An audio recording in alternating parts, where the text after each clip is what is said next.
नमस्कार। मैं हूं एडवोकेट धनवानी। बात करता हूं कानून की। कानून के अनुसार कोई भी संपत्ति बिना मालिक के नहीं हो सकती है। अगर कोई व्यक्ति मर जाता है तो उसकी संपत्ति उसके उत्तराधिकारियों में उत्तराधिकार कानून के अनुसार अपने आप बढ़ जाती है। किसी मुस्लिम व्यक्ति के मरने पर मुस्लिम लॉ के अनुसार उसके उत्तराधिकारियों में उसकी संपत्ति बढ़ जाती है। किसी हिंदू व्यक्ति के मरने पर हिंदू उत्तराधिकार अधिनियम के अनुसार उसकी संपत्ति उसके उत्तराधिकारियों में बढ़ जाती है।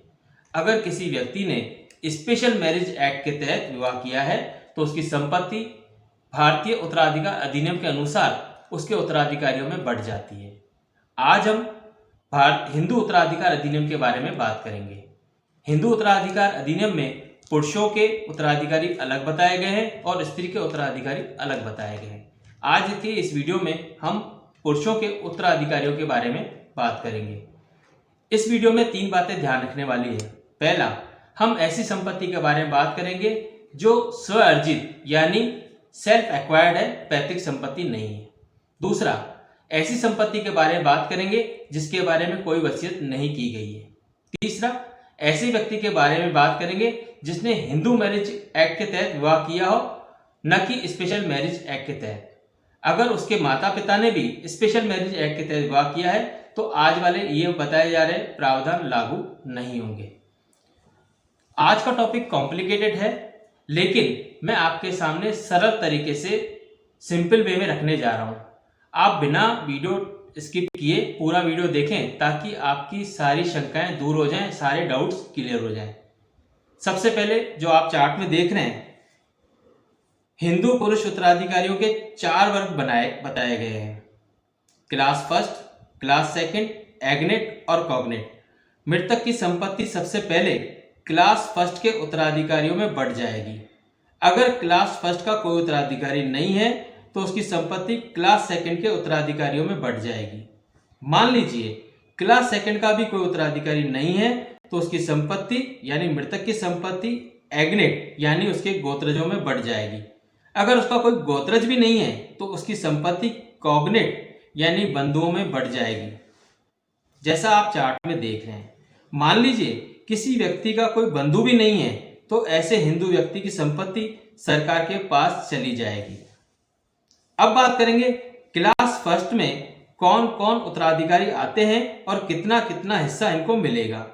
सबसे पहले माता, पत्नी, पुत्र और पुत्री, इन चारों को संपत्ति में बराबर बराबर का हिस्सा मिलेगा। अब मान लीजिए किसी हिंदू व्यक्ति का एक पुत्र, एक पुत्री, पत्नी तथा माता है तो सभी को संपत्ति में बराबर बराबर का हिस्सा मिलेगा, यानी सभी को 1/4 हिस्सा मिलेगा।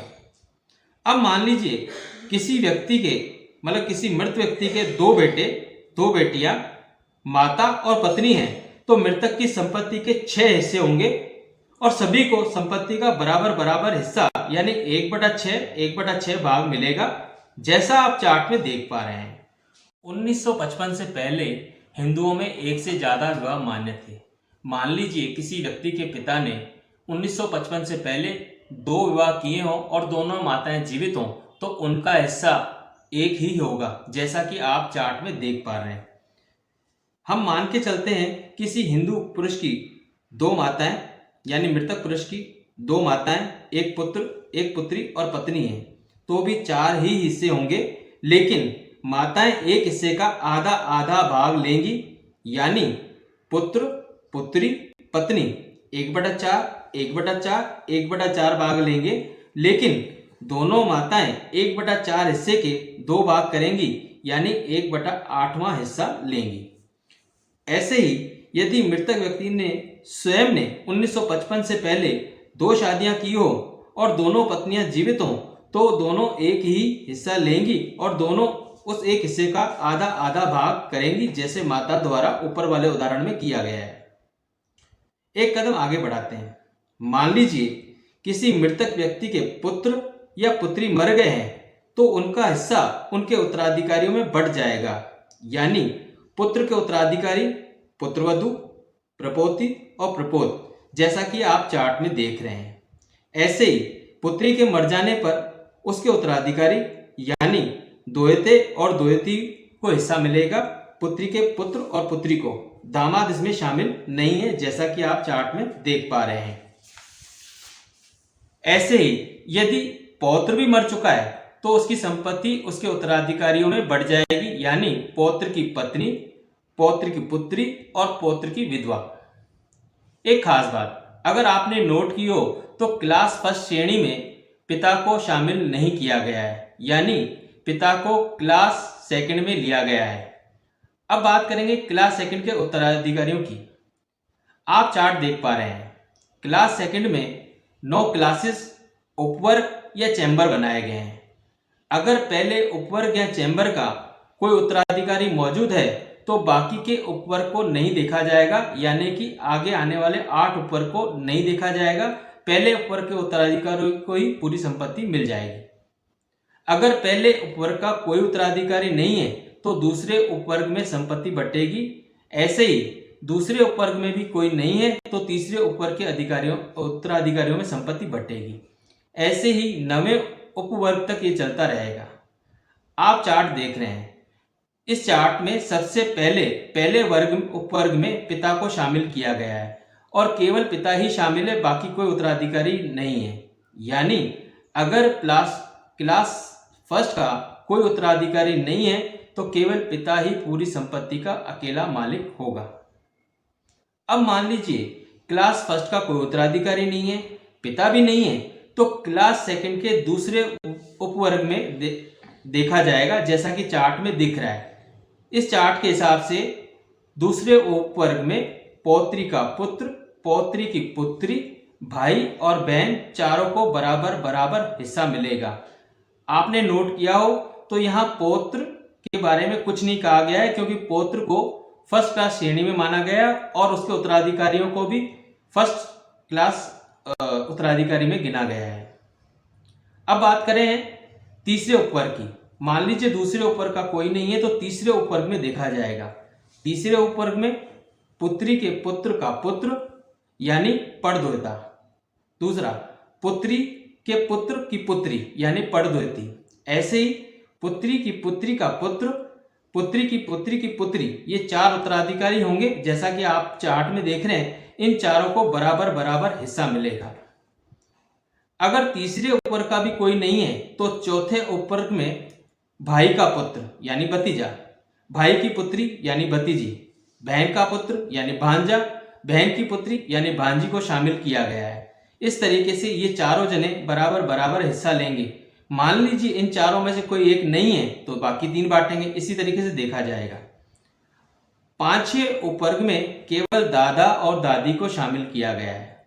ऐसे ही 6ठे में पिता की विधवा, पिता की विधवा का मतलब यहाँ सौतेली मां से है।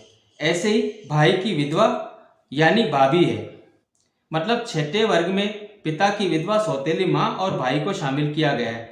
यानी कि क्लास सेकंड के 5वें उपवर्ग तक कोई नहीं होने पर 6ठे उपवर्ग में अगर पिता की कोई विधवा है यानी सौतेली मां है या भाई की विधवा है तो उनको शामिल किया गया है।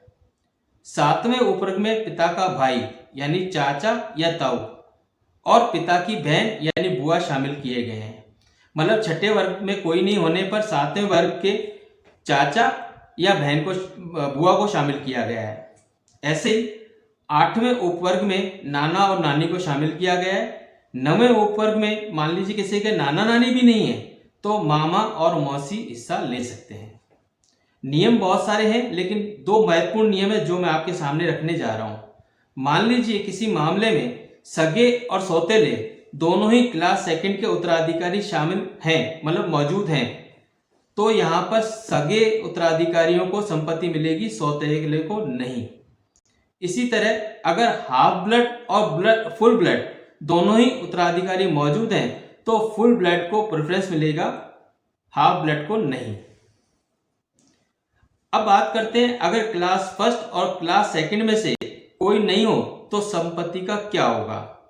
अब संपत्ति एग्नेट यानी गोत्रज को मिलेगी। गोत्रज की गिनती करना संभव नहीं है। अब आप सोच रहे होंगे ये गोत्रज क्या है। गोत्रज यानी मृतक व्यक्ति का कोई नातेदार जो पुरुष श्रृंखला के जरिए मृतक से संबंध रखता हो, जैसे दादा का पिता, दादा का दादा। एग्नेट्स पूर्वज, एग्नेट्स पूर्वज की तरफ से या वंशज पूर्वज की तरफ से हो सकते हैं। मतलब एग्नेट पूर्वज की तरफ से भी हो सकते हैं और वंशज की तरफ से हो सकते हैं। जैसा कि आप चार्ट में देख रहे हैं, इस चार्ट में दादा का पिता, दादा का दादा पूर्वज गोत्रज कहलाएंगे। ऐसे ही वंशज गोत्रज में प्रपोत का पुत्र और प्रपोत का प्रपोत वंशज गोत्रज कहलाएंगे, जैसा आप चार्ट में देख पा रहे हैं। अगर किसी व्यक्ति के गोत्रज भी नहीं हो तो उसकी संपत्ति कॉग्नेट यानी बंधुओं में जाएगी। अब आप सोच रहे होंगे बंधु क्या होते हैं। जब मृतक से नातेदारी किसी स्त्री के जरिए स्थापित की गई हो तो वह कॉग्नेट या बंधु कहलाते हैं। जैसे आप चार्ट में देख पा रहे हैं, प्रपोत की पुत्री और प्रपोत का पुत्र मृतक के बंधु कहे जाएंगे, जैसा इस चार्ट में आप देख रहे हैं, क्योंकि मृतक से इनका संबंध प्रपोति के जरिए, जो कि एक स्त्री है, स्थापित किया गया है, इसलिए ही ये बंधु कहलाएंगे।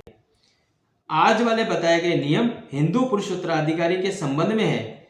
हिंदू स्त्री उत्तराधिकारी के बारे में फिर किसी दूसरे वीडियो में बात करेंगे। आज के लिए इतना ही। धन्यवाद, शुक्रिया।